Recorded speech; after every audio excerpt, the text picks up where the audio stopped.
Bienvenue sur topmusic.fr pour Igloo, le Mac de l'habitat qui nous manquait, ça faisait une semaine. C'est vrai. Oui, Igloo, c'est toutes les semaines évidemment. Saison 3, une saison qui s'achève tout doucettement. On va parler d'écho, on va parler de plein de choses hyper intéressantes avec Roland Garcia aujourd'hui, qui est revenu. Franchement, je pensais qu'on lui avait fait peur à la première. Non, ça va. Alors, faut savoir que j'ai quand même un degré de tolérance qui est très élevé, donc tout va bien. Donc je reste. C'est ça. En fait. Avec ce qu'on vous a fait subir avant et après l'émission, je pense que normalement on revient pas, mais vous êtes revenu, c'est bien. Vous êtes styliste d'intérieur et fondateur de la maison Marga. Absolument. Alors, on va parler d'un tube de Diana Ross aujourd'hui, si je ne m'abuse. Hein, Cédric Simonin, c'est bien ça ? Je sais pas, vous parlez de quoi ? Non, on va parler de l'upcycling du mobilier. Et vous savez ce que c'est ? Vous allez nous le dire. Je n'en sais absolument rien. Donc, quand j'ai vu l'upcycling de l'immobilier, j'ai appelé Roland Garcia en disant « Qu'est-ce que c'est que cette connerie ? Il faut m'expliquer. » Et il a dit « C'est très sérieux. » Alors, puisque c'est très sérieux, donnez-nous déjà une définition de l'upcycling de mobilier. Alors, on va traduire directement en français, puisque upcycling, ça veut dire recyclage, tout simplement. Vous avez commencé comme ça. Oui, je sais bien, mais ça, c'est les tendances de décoration et de mode. Il faut parler anglais, c'est toujours mieux les anglicismes. Donc, l'upcycling, en fait, c'est ça, c'est du recyclage, qui est le fait de récupérer des vieux meubles, des anciens meubles, et les retravailler, en fait, tout simplement. On recycle des vieux objets pour en faire des nouveaux objets. C'est juste ça. C'est tout simplement ça. Alors, mais il y a plusieurs méthodes. Il n'y a pas besoin de faire une émission pour ça. Non. Alors, il y a plein de méthodes et c'est pas juste ça. Moi, ce que je préfère, c'est quand on les patine. Oui. Ça fait partie. Écoutez, on parlera après l'émission si vous voulez. Vos états d'âme. Alors, donc, l'upcycling du mobilier, donc le recyclage, c'est tout con. Absolument. Pour prendre un mot anglais. C'est un effet de mode ou c'est une tendance de fond ? Non, alors.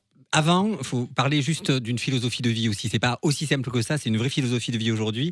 Et c'est juste le consommer moins, mais mieux. C'est vraiment ça qui est important quand on parle d'upcycling. C'est pareil pour les fringues. Exactement, c'est tout à fait ça. C'est une tendance de fond qui existe depuis très très longtemps, mais on attribue ça souvent aux 68 arts sur le retour, etc., qui récupéraient des vieux meubles. Genre Cédric Simonin, c'est comme ça chez lui. C'est comme ça chez vous. Je ne savais pas. Continuez. J'ai un truc après. Bon, d'accord, donc je dis rien.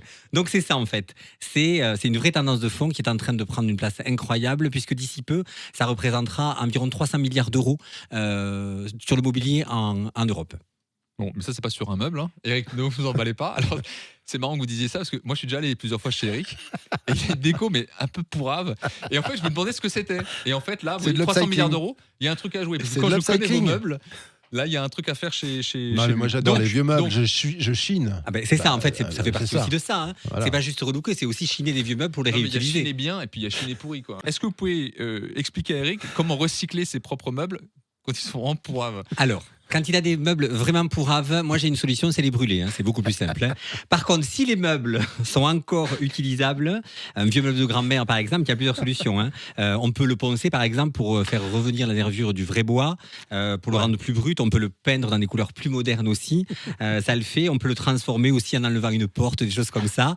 On peut vraiment transformer, c'est la transformation. Pourquoi vous riez, Eric ? Non, parce qu'il a pas. Je vous sens très caustique aujourd'hui. Je ris pas, je pleure. Là, on a un peu de mal là, c'est vrai, mais je pense à ça parce que je connais vraiment ces meubles et quand poncer, c'est très philosophique. Je ponce donc j'essuie. C'est un artisan plaquiste qui m'avait dit ça. Je ponce, il a donc raison. j'essuie. Putain, c'est un philosophe celui-là. Il a raison. Mais non, là, il faut vraiment être sérieux parce qu'on finira jamais l'émission. Allez-y, Descartes, continuez. C'est pas sympa pour Roland. Moi, ça va, je m'amuse bien, tout va bien. Donc, vous avez terminé sur cette question ou je sais plus où on en est. Mais je passer à la suivante, absolument. On en est où là, cette émission Je ne contrôle plus rien. Je gère. Allez-y. Alors maintenant, si on n'est pas bricoleur, comme Eric, est-ce qu'on peut acheter des meubles recyclés ? Lâchez-moi, enfin, s'il vous plaît. Alors, si vous n'êtes pas bricoleur, allez chez Ikea, vous comprendrez ce que c'est.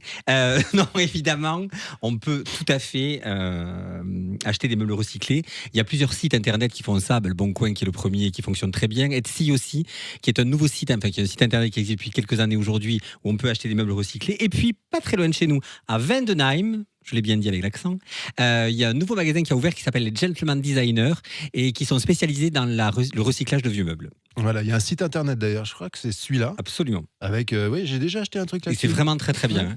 Non, mais c'est vrai. Je le dis depuis le début, c'est sûr. Ouais, non, c'est vrai que vous êtes méchants, ils font de très beaux meubles. Non, ça n'a rien à voir avec les vieux meubles. Non, si j'ai acheté un petit bureau. Mais c'est ça. C'est pas donné. Ça, souvent, non, mais franchement. Il y a du boulot. Il y a un peu de boulot. Avec tout ce que vous gagnez dans Igloo. Ça me sert à ça. Justement. Alors, vous avez donné 2-3 adresses. Est-ce que vous pouvez donner, il y a des conseils à donner, il y a des tutos qui existent pour celui qui veut le faire tout seul? Il y a plein de choses. En fait, la première chose, c'est de chiner. Chiner des meubles, vous le faites très bien, Eric, d'ailleurs, mais il faut chiner intelligemment. Donc, allez chez Emmaüs, par exemple, ou sur le Bon Coin directement. On va pouvoir chiner plein de meubles. Commencer à chiner des meubles simples, éviter les arabesques, les choses comme ça. Il faut partir sur des meubles carrés quand on démarre dans l'upcycling. Vaut mieux la jouer simple. Alors, les meubles de grand-mère 18e, ça va être un peu compliqué ça, au départ. C'est une légende, c'est Cédric Simonin. Il parle de lui, en fait. C'est ça, c'est vous les meubles baroques, en fait. C'est ça l'idée. D'accord, ok. Et puis, il faut aller voir les tutos sur YouTube. On a 2 célèbres décoratrices qui sont Emmanuelle Rivassou et Sophie Vergiani, qu'on reconnaît dans les émissions de Stéphane Plaza, qui aiment beaucoup faire ça et qui recyclent des vieux meubles, etc. Et puis, n'hésitez pas d'aller voir aussi les tutos de la botte secrète décoration, qui est un tuto que vous allez trouver sur YouTube qui vous expliquera comment recycler vos meubles. Et c'est hyper intéressant. Et donc, on les patine si on veut. Alors, vous pouvez les patiner. Alors ça, c'est très 90 quand même. C'est très années 90, la patine. Faut passer, on est en 2021. Vous voyez ? Donc, on recycle. D'accord. OK ? On patine plus. On patine plus. Bon.